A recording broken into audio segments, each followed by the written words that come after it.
Shortly after 8 a.m. on August 6, 1945, the American B-29 bomber known as Enola Gay soared over the Japanese city of Hiroshima. U.S. Captain William S. Parsons and his assistant second lieutenant Morris Jepson moved to the cargo bay of the craft, flashlights held in their quaking hands as they set about their task. They loaded cordite bags, assembled safety plugs, swapped red wires and green wires, all ultimately activating their weapon in tow. At 8:15 Japanese Standard Time, Enola Gay's cargo was released. 4, 3, 2, 1.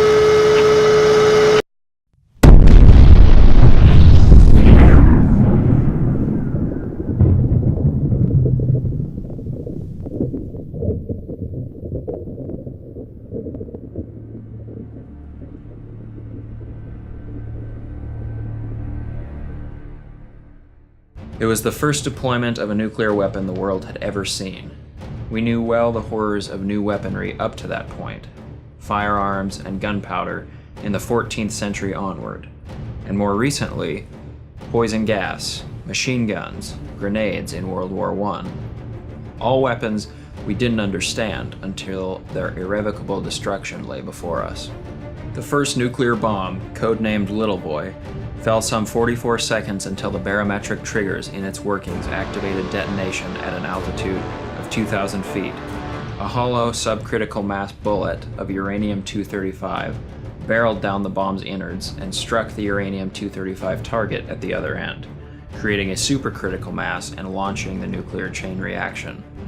Less than a kilogram of the bomb's total 141 pounds of uranium underwent fission, but of that, tremendous and downright unprecedented amounts of heat and radiation were generated. It sounds impressive on paper, doesn't it? In actuality, the blast was the equivalent of 15 tons of TNT.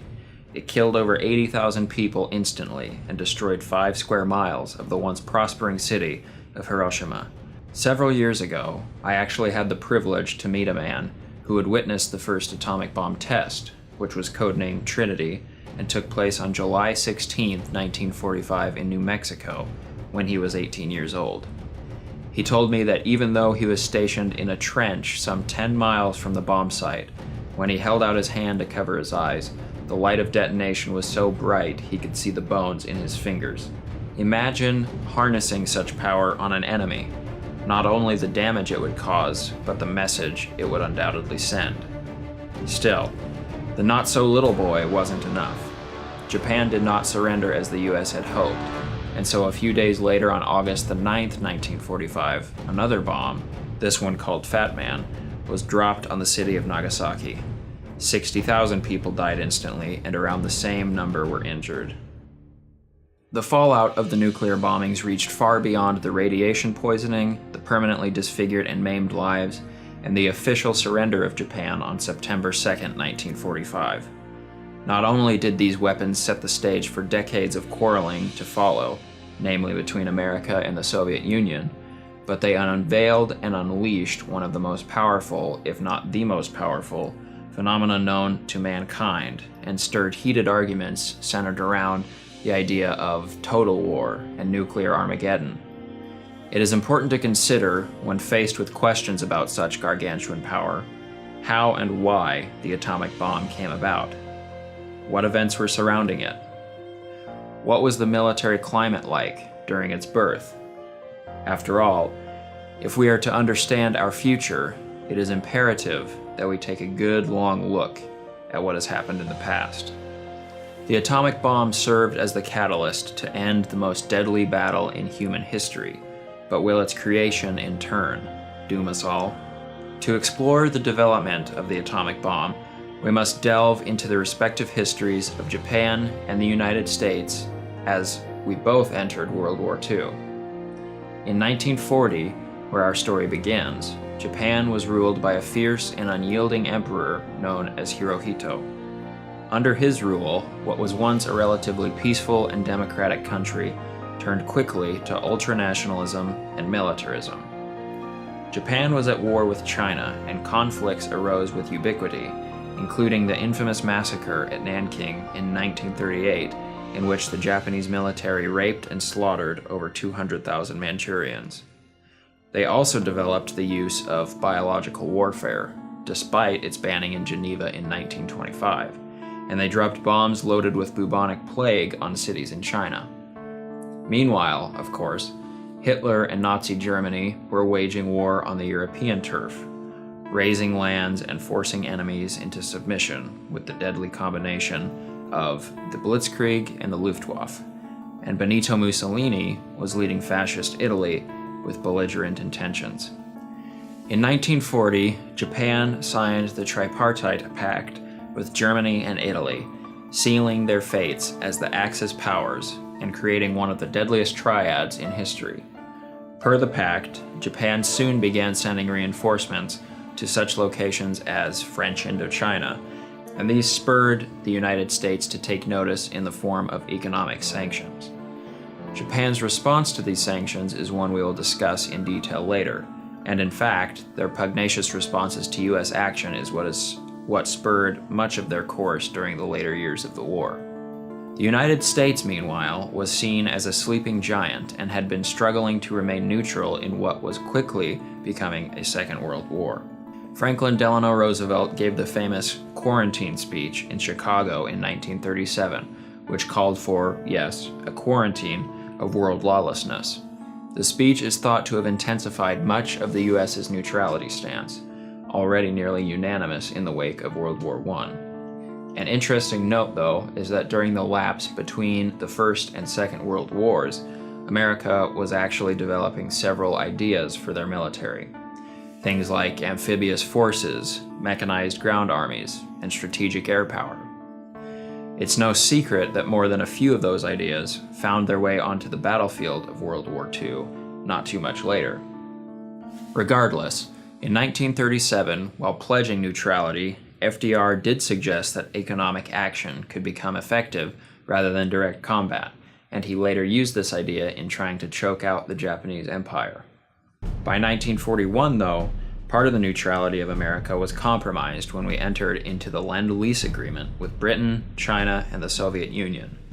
This act allowed the U.S. to supply the aforementioned armies with food, oil, and material for their efforts in the war. Some months later, in September of 1941, the U.S. entered what is known today as the Battle of the Atlantic, with the naval forces of both Germany and Italy. This naval affair was actually the longest-running campaign in the whole of the war, beginning with Germany's maritime aggression in 1939 and ending with the Nazi surrender in 1945. Much of it stemmed from Germany's efforts to choke supplies from Britain, and the U.S. had begun supplying troops to support the Allied naval troops, as well as sending ships to accompany Allied convoys.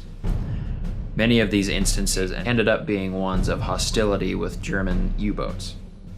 So, while America did technically enter into naval war in September of 1941, it wasn't until December of that year that the U.S. went all in. But before we explore what happened that December of 1941, let's do a quick comparison between Japan and the United States and their respective entrances into World War II.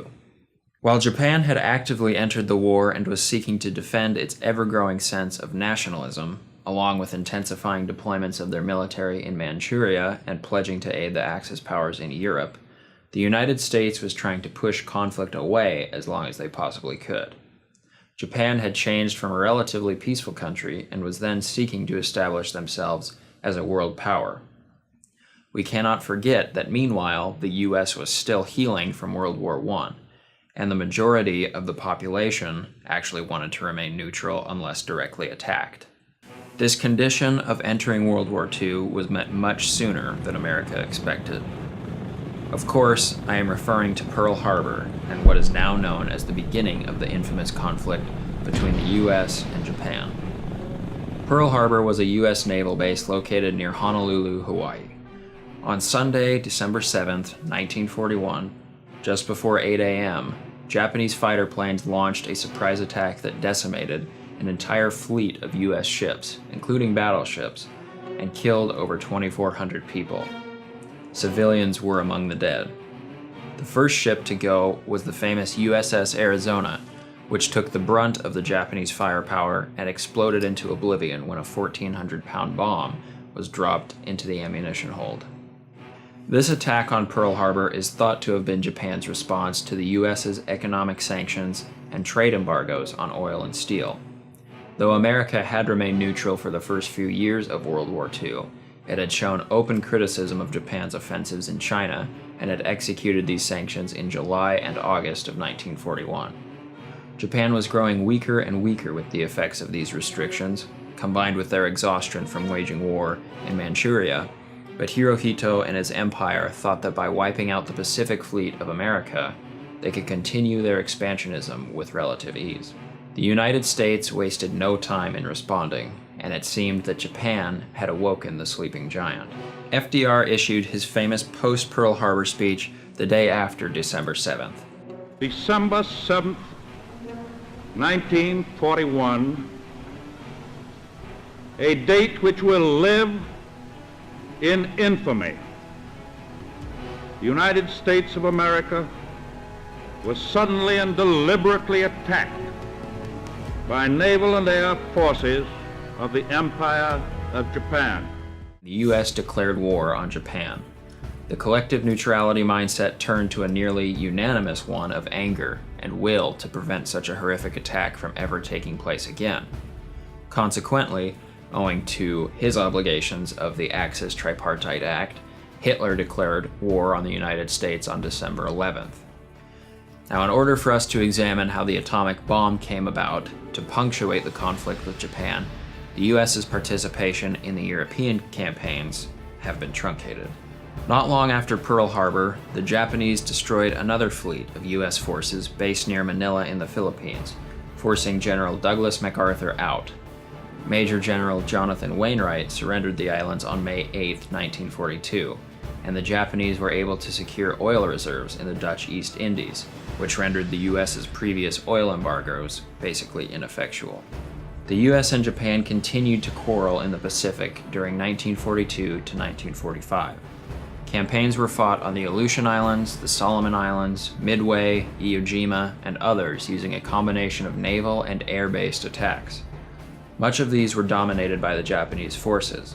However, the Battle of Midway marked a turning point in the Pacific conflict, with the American forces taking on the offensive role for most of the battle, which was previously unseen. The logistics of this campaign were staggering. Airstrips and hangars had to be constructed with haste and in inhospitable landscapes. Soldiers had to be deployed to islands, and weapons had to be launched via equipment stationed on land, in the sea, and in the air. Simultaneous with these later efforts in the Pacific, strategic bombings of Tokyo and Osaka, both on the Japan mainland, took place in 1944. Over 83,000 died in Tokyo and another 4,000 in Osaka, though little of the Japanese army was impacted and displayed their continued resistance to US aggression at places like Iwo Jima and Okinawa later on. The growing US plan, then, was to launch an invasion on Japan, and they sought to overtake the island garrison of Okinawa for this purpose. Thus, the final and deciding battle of the Pacific Campaign took place. The battle at Okinawa, beginning on April 1, 1945, turned out to be the bloodiest of the Pacific theater, and in fact, the largest air-sea-land battle of history. The 82-day battle claimed the lives of over 150,000 Japanese civilians and 110,000 of their soldiers, and the US lost some 12,500 soldiers and 38 ships, with 368 more damaged. Much of this damage came from the newly developed kamikaze idea, in which Japanese fighter planes were aimed like missiles and launched into US ships and equipment. The battle and its aftermath proved to the US forces that an invasion of Japan would incur heavy losses, and President Harry Truman, having just taken over after FDR's death on April 12, 1945, began heavily developing the idea for a new tactic. It was time for a sleeping giant of a different kind. Now, nuclear research had begun in the United States thanks to the intel of some German refugee scientists by the names of Enrico Fermi and Albert Einstein. FDR, hearing about the potential effects should a nuclear weapon be developed in Germany, developed American subsidies to spur domestic nuclear studies. When Harry Truman came into office, atomic bombs were still in a mainly theoretical stage. A nuclear chain reaction had been achieved by scientists at the University of Chicago in 1942, and a covert team of B-29 pilots had practiced dropping bombs that weren't even fully designed yet. But it wasn't until 1945, mere months after Truman's inauguration in fact, that a bomb went boom. Since 1943, the Office of Scientific Research and Development and the famed Army Corps of Engineers Manhattan Project had been developing the nuclear weapon with the aid of thousands of scientists and engineers. The work culminated in Los Alamos, New Mexico in July of 1945, where Project Trinity came to fruition and the blast was the equivalent of 22 tons of TNT. Truman was faced with the difficult decision of unleashing the weapon, and this decision was spurred by the fact that the Soviet Union would soon declare war on Japan, complicating a potential resolution, as well as the reality that previous economic blockades, the bombings of Tokyo and Osaka, and the bloody campaigns in the Pacific weren't yielding Japanese surrender. Meanwhile, his alternatives only included land and sea-based invasions of Japan, risks that battles like Iwo Jima and Okinawa proved would surely amount to severe American casualties. Now at this point, Nazi Germany had surrendered in Europe in May of 1945, which eased some things for America, but the threat of the rising sun still remained. In the wake of the Trinity test in New Mexico, the day after, in fact, President Truman attended the Potsdam Conference with Winston Churchill and Joseph Stalin of the USSR to decide upon Germany's future, as well as to define the conditions for Japanese surrender. The famous clause from Potsdam, delivered by Truman to speak of what would follow should Japan refuse surrender, goes, "We call upon the government of Japan to proclaim now the unconditional surrender of all Japanese armed forces and to provide proper and adequate assurances of their good faith in such action. The alternative for Japan is prompt and utter destruction." Today, many take these last words of Truman as an allusion to the then secret atomic bomb. Japanese Prime Minister Kantaro Suzuki stated that Japan's response would be makusatsu, which translates to killing with silence. The US took this as a rejection by ignoring, and the first atomic bomb was dropped on Hiroshima just a few weeks later. Even this did not incite surrender though, and so 3 days later on August 9th, a second larger bomb, this one being Fat Man, was dropped on Nagasaki. Simultaneous with this firestorm was the Soviet Union's declaration of war against Japan, and the Rising Sun surrendered on August 15th and then officially surrendered on September 2nd. Japan was then systematically demilitarized, and, according to General Douglas MacArthur, they underwent the greatest reformation recorded in modern history, creating a government devoted to political morality and a citizenship bent on individual liberty and dignity. It seemed that in one stroke of the hammer, World War II was over, though the showing of the United States' hand led to conflict well into the 21st century. Perhaps the explanation behind the bombings of Hiroshima and Nagasaki aids in questioning their very occurrence in the first place. Was the atomic bomb and its use justified? In that case, is any devastating act of war justified? The bombings of Tokyo, the attack on Pearl Harbor, development of kamikaze jets, are these acts of offense the same, idealistically, as an atomic bomb, just with different effects? I may be putting a target on myself with this statement, but I think the use of atomic bombs was justified. In fact, considering the past leading up to the use of the atomic bomb has only solidified this opinion. Though let me explain. In the case of Hiroshima and Nagasaki, the US-Japanese conflict is one of few cases in which such a weapon could be conceivably justified at all. I certainly don't think nuclear weapons are to be used lightly, and it's not a matter of bias for either America or Japan. The participants are really irrelevant. But let's summarize what we've gone over here. Japan and America had been fighting for nearly 4 years with little accomplished. Casualties of the Pacific War amounted to something like 426,000 for America and over 2.8 million for Japan. Despite these results, despite the bombings of Tokyo and Osaka, despite the world superpowers of the United States and the Soviet Union bearing down on them, and the threat of even bigger destruction posed at Potsdam, Japan refused to surrender. This refusal to give in was woven into their very culture. Yes, the atomic bomb is horrible, terrifying, really unfathomable destruction. But what would have happened had it not been used? In exploring this topic, I was haunted by the idea of nuclear warfare, how it works, what it does, and what it can ultimately cause. But I found myself equally haunted by what could have happened in its place. Did you know that prior to their surrender, Japan was planning to drop a bomb laden with bubonic plague, cholera, smallpox, botulism, and anthrax on California? I didn't. Did you know that the plan was developed by a clandestine group called Unit 731, which also conducted human experimentation in Manchuria? Meanwhile, the US was planning to invade Japan with full force, and considering their track record in the Pacific War, how many casualties would have occurred there? According to an article by Carl Compton in 1946, which appeared in The Atlantic, there were estimates made that while the atomic bomb took several 100,000 lives, it may have saved, and yes, I know saved sounds a bit ironic here, but it would have saved some several million on both the Japanese and American sides. Call me callous, call me irrational, call me a doom and gloomer, but to me, war resembles, and in fact is, the natural struggle for survival. Violence is inherent.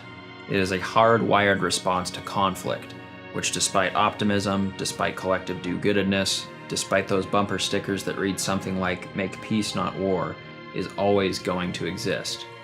I like peace just as much as the next person, but I also know that there will always be those resorting to violence more quickly and more intensely than others. And like the struggle for survival, like predator-predator competition, like the irrevocable and resolute laws of nature, enemies and conflict will always exist. To me, the atomic bomb merely supports the idea that you have to eat them before they eat you.